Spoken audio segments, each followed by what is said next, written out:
Good morning, dear students of class 12. Welcome to the English online class.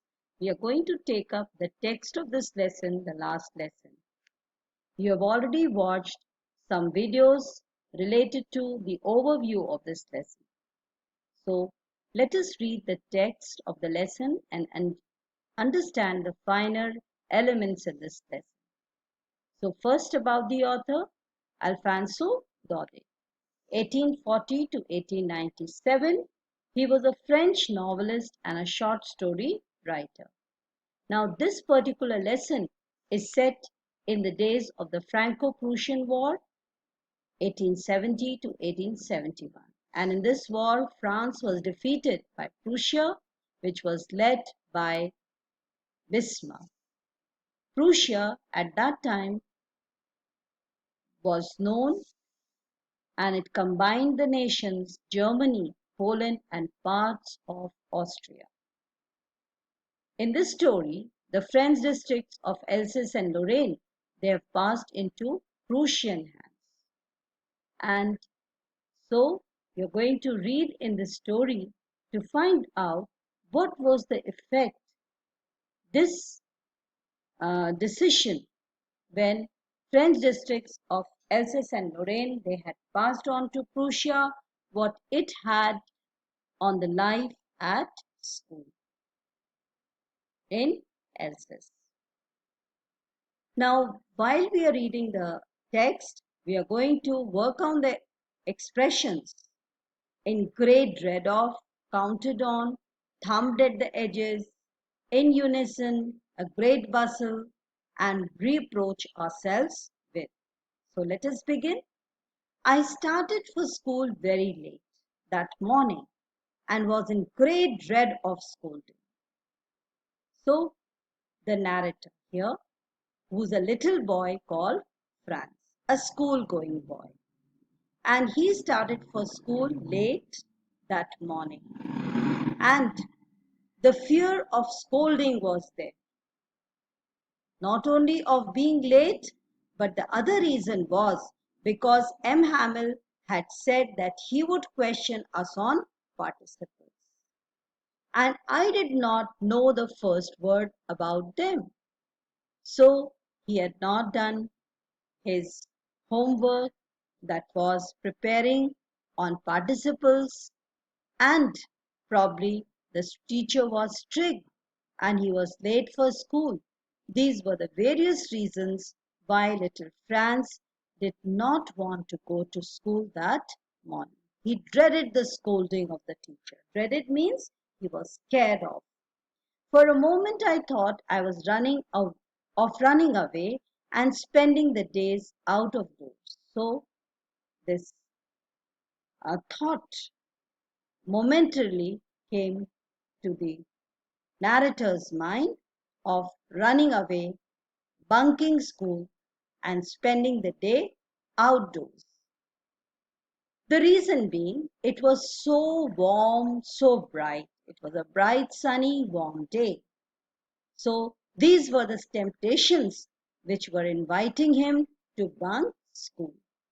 The birds were chirping at the edge of the woods, and in the open field back of the sawmill, the Prussian soldiers were drilling. So the other temptations were the chirping of birds in the forest, and in the open field of the sawmill, Prussian soldiers, they were drilling. They would be entering any moment. It was all much more tempting than the rule of participles, but I had the strength to resist and hurried off to school. So these were the many temptations which were urging him to bunk school rather than attending the class of participles, where he would be scolded by the teacher. But then Franz had the strength to resist the temptations and decided to attend school instead. So the very fact that this little boy could resist the temptations, could control the temptations of spending the day outdoors, and the decision to attend school instead shows his strong will and strength of character. When I passed the town hall, there was a crowd in front of the bulletin board. For the last 2 years, all our bad news had come from there. The lost battles, the draft, the orders of the commanding officer, and I thought to myself without stopping, what can be the matter now? So, when he passed by the town hall, he found that there was a crowd that was waiting in front of the bulletin board. The huge notice board was pasted, and for the last 2 years, all bad news related to war, like lost battles, the decisions, and the orders of the commanding officer, they were pasted on the bulletin board. And little Franz decided that what could be the matter now? Should he stop? But he did not stop, and he continued. Then, as he hurried by as fast as he could go, the blacksmith watcher who was there with his apprentice reading the bulletin called after me, "Don't go so fast, Buck. You will get to your school in plenty of time." So he found the blacksmith watcher who was with his apprentice. Apprentice is a person who is receiving training under with a small salary, a stipend. And he was reading the bulletin, and he said to Franz, "Don't rush so fast. You will reach the school in time." I thought he was making fun of me, and reached M. Hamel's little garden all out of breath. So Franz thought maybe the blacksmith watcher was making fun of him, and he ran so fast, and he almost reached M. Hamel's little garden. When he reached there, he was running out of breath. So M. Hamel was his teacher. Usually, when school began, there was a great bustle, which could be heard out in the street, the opening and closing of desks, lessons repeated in unison, very loud, with our hands over our ears to understand better, and the teacher's great rulers rapping on the table. So this was the usual scene when the school began. There was a lot of noise, bustle, lot of movement, and which could be heard out in the street. And this noise was due to the opening and closing of desks. And the lessons used to be repeated in unison, means all together, and very loud, so loud that in order to understand the lessons, sometimes to stop the noise, or most of the times to stop the noise, we have to cover our put our hands over our ears so that we could understand better. And constantly the teachers, great rulers, used to beat the ruler on the table. This was the style of learning, the traditional style of learning by rote. But now it was all so still. But today there was lot of silence. Still means silence. I had counted on the commotion to get to my desk. So Franz thought that in the confusion of starting of the school, he would quietly reach his desk without being noticed. But of course, that day everything had to be as quiet as Sunday morning. But that day everything was very quiet. It looked as if it was a Sunday morning, a holiday, a week holiday.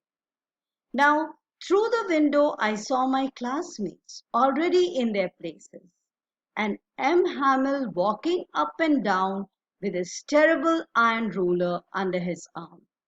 I had to open the door and go in before everybody. You can imagine how I blushed and how frightened I was. So, through the window, Franz peeped. He saw his classmates had already occupied their seats. And M. Hamel was walking up and down with his terrible iron ruler under his arm. And little Franz had to open the door and go in the presence of everybody. And he was scared of his teacher. You can imagine, he's referring to the readers, how blushed, how ashamed, this flush of embarrassment, and at the same time, how scared I was. Because I was late, I had not prepared my lessons, and Mr. Hamel, his teacher, was very strict. But nothing happened. M. Hamel saw me and said very kindly, "Go to your place quickly, little Franz. We were beginning without you." But whatever he was fearing, a scolding from his teacher, did not happen. Instead, M. Hamel was very kind and very softly, very affectionately, very politely, he asked little Franz to go to his seat, and he also said, "We were about to start the lesson without you." I jumped over the bench and sat down at my desk.